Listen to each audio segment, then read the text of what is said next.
Bill Krampf, K-R-A-M-P-F. I'm the Deputy Chief with the Annapolis County Police Department. I want to first start off by saying that we have de-escalated the scene. As I mentioned before, our tactical people are out of the building. Our investigative people have entered the building and they have started their investigation. As we already stated, we have one person, a white male in his late 30s, in custody, and our criminal investigation division investigators are interviewing him now. He entered the building. This was a targeted attack on the Capital Gazette that is located at 888 Bestgate Road on the first floor. He entered the building with a shotgun and he looked for his victims as he walked through the lower level. We have secured the building. We are in the process of notifying the next of kin. We have 5 confirmed fatals and 2 injuries. The injuries, to my understanding, are superficial, possibly from glass from the shotgun blast. We are working on now securing his residence. He does live in the state of Maryland. We are in the process of securing that residence and preparing for search warrants. So this is the next phase of this scene, and that is the investigative phase. This is the part that takes the most time. As I would assume many of you have already heard from many other police agencies in the state of Maryland and across the country, the investigative process is very difficult. We must be thorough. That's why you will not get the information from social media from us unless it's been confirmed. We have allowed our investigators to do their job. They are there now, and we are going to continue to provide you with information. Chief, you said it was targeted. Hold on one second. I want to share something with you that I think is important. We mentioned before about the improvised explosive device. That is not an IED. It was actually canisters of smoke grenades that he used inside of the building when he entered the establishment. So this person was prepared today to come in. This person was prepared to shoot people. His intent was to cause harm. And as I stated before, the investigative part of this is going to be thorough and it's going to take some time. As you can see behind us, we opened up Bestgate Road. We thought that we may need to secure that roadway for a long period of time. And as we get further into the investigation, we realize that we don't need that roadway. But the building, 888 Bestgate, will be secured for some time. I do not have a time frame on that yet. We're going to be inside there for quite a bit, and until this investigation is complete. When I have more confirmed information, I will share that confirmed information with you.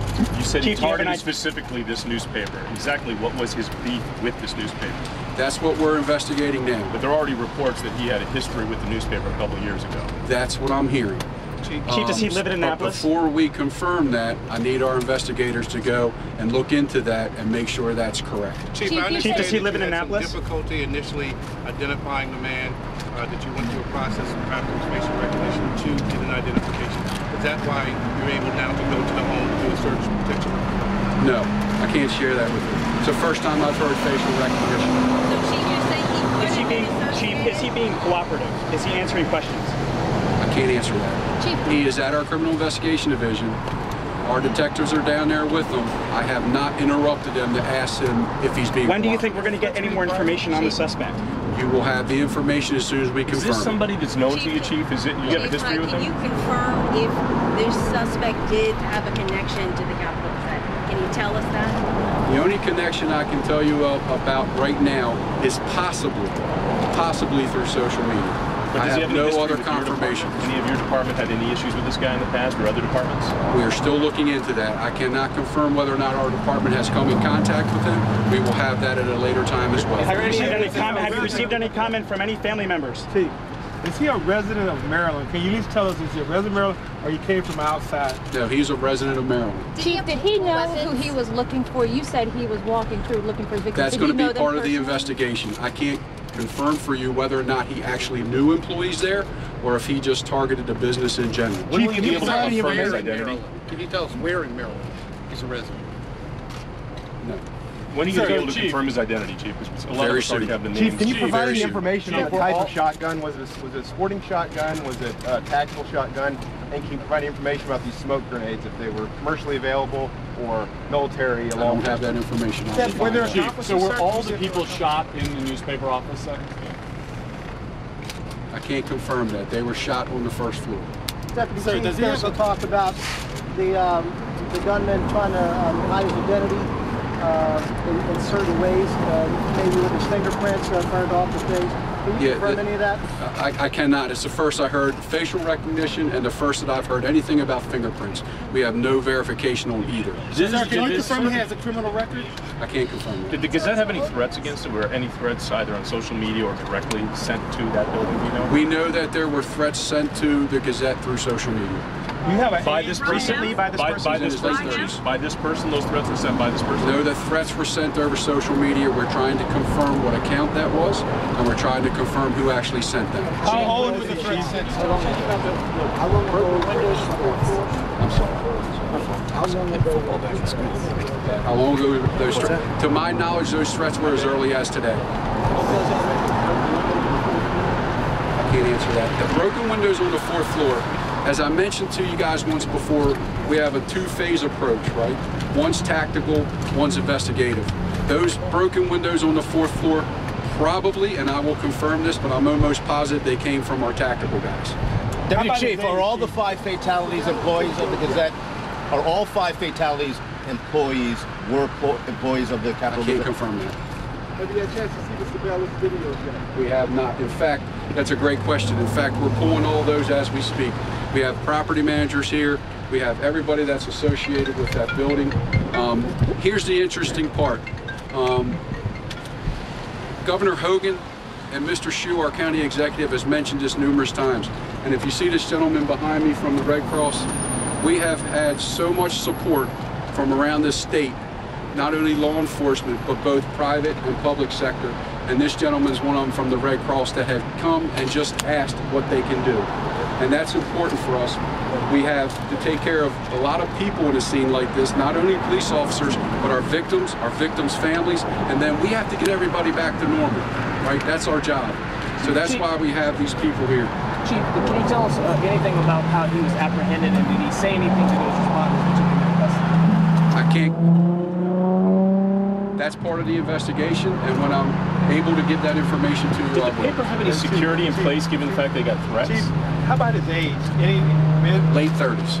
Was there any security in the building, given the fact they were dealing with threats? We don't know that yet. That's part of the investigation. We're looking into that as well. Based on the threats, not to my knowledge, no. Chief, what were the threats?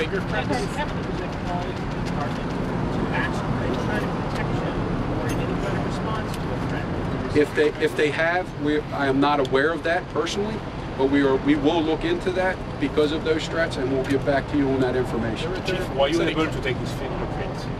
Say that again? Were you able to take his fingerprints? Were we able to take his fingerprints? That'll be part of the whole booking process, yes. Eventually his fingerprints will be there. Sir, Change his fingerprints in private. I'm sorry? There are reports of that with his fingerprints. Yeah, I want to be really clear about this, guys. We have no information about facial recognition or anything about his fingerprints. If I had that information, I would give it to you, but we don't have that. Chief, as you're trying to verify the social media account, can you talk about the specificity of the threats? Can you talk about the threats? What kind of threats were made against the Capitol? What I can share with you now is they were general threats towards the Capitol. The Capitol is a media outlet. But I mean, was it saying, I want to kill somebody? Was it harm they were threatening? Or was it just saying, I'm never going to buy your paper again? Give us an idea of the level of threat. It's a good question. So When I have that information available to you, I will be more specific on the threats. Can you say that they were violent threats? Were about a specific story? No. Can you say that they were violent threats? They indicated violence. Were they anyone in specific at the paper? Politically motivated threats? Can't answer that. Was he targeting anyone specifically? We do not have we have no knowledge at all that he was targeting anyone specific at the Capitol. So what about extra ammo or a vehicle? Talked to you at any point recently about some concerns or threats? Have they personally contacted you? Did you guys have a conversation with that? No. Look, I want to be clear about another point. The Capital newspaper is our local newspaper. We interact with the Capital newspaper daily. Lieutenant Frazier is our public information officer. We have friends at the Capital newspaper. We speak with these men and women on a daily basis to get stories out that are important to the citizens of this county. So we're here, we're invested, we're going to get this investigation right, and we're going to come back and we're going to give you credible, confirmed information to answer. Chief, when do you think you're going to have a name on the suspect? Soon. Was there a boosted One more. police presence after the threats were issued? Can you say what it Say is? that again? Was there a boosted police presence of any kind after the threats were issued? No. I'm just curious, Chief. Have any of the Last one. employees been able to help with the ID?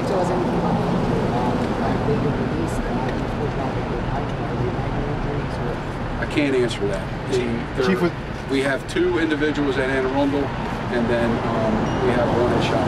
Chief, Was there any indication that he had any tactical training of any kind? No, we do not know that yet. And Chief, now Are you going to release the name tonight?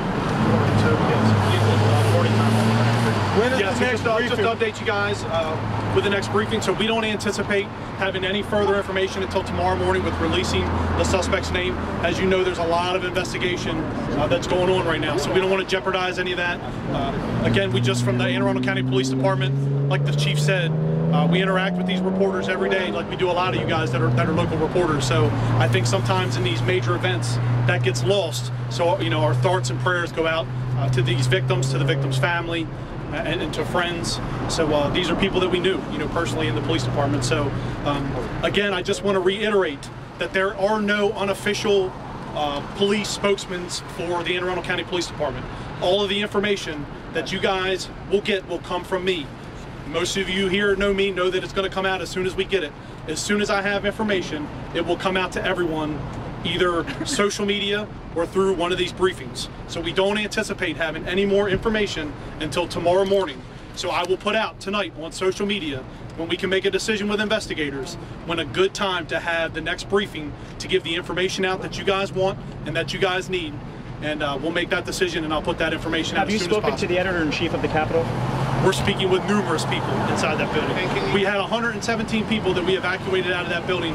Many of them are witnesses, so we have detectives that are interviewing essentially over 100 people, as well as the suspect. So there's a lot of moving parts here, and our detectives are doing what they do best, so they'll get to the bottom of it and find out exactly. Can you tell us if the employees have been helpful with identifying the suspect? Have the employees been helpful? There's been a lot of witnesses that have been helpful with the investigation. So yes, so the investigation moves forward very swiftly, and it's progressing well. Lieutenant, you said 170 people were evacuated earlier. You said 117? No, about 100. Yeah, about 170 people. I think 170, 171 were evacuated. Yeah, so yep. So it's a lot of people in that building. There's a lot of buildings or a lot of businesses inside there. But again, this was quite obvious and quite apparent that this individual had some type of a vendetta or against the Capital newspaper, and they were specifically targeted. Lieutenant, have you been in that newsroom? Have you seen the aftermath? I have not been in the crime scene, no. That's something that we do very well. I've been at the newsroom several times, yes. Lieutenant, explain the layout of it. One more. Are they going to open the building sometime tomorrow for the other people that building is going to be closed indefinitely until we do what we got to do. So it's going to take, again, it's a lot of moving parts. Our primary job right now is to make sure that we prosecute, get enough evidence to make sure that we can prosecute this case. How long were these threats known about, Ryan? That I don't know about. So it's something that we've learned since the investigation started from the workers at the Capitol. So, Ryan, so it's a lot of moving parts. Can you just tell us a little bit about the people who were not injured, and how they're doing, what the status is for them? Well, we have our mobile crisis here that's helping with individuals that were involved and not injured. So that's something, again, that, oftentimes gets forgotten about in these situations. So, our hearts go out to them too. We have people here that have met with them with our mobile crisis unit to see if they need any resources. Resources are being provided, so it's very important that they're taken care of. So again, I'll close with, our hearts and prayers go out to the families, friends of the victims, anyone that's associated with the building over there. I'll put out on social media when our next briefing will be. In our next briefing, we anticipate having the suspect's information and more information for you, because we know you guys need it. Will it be right here?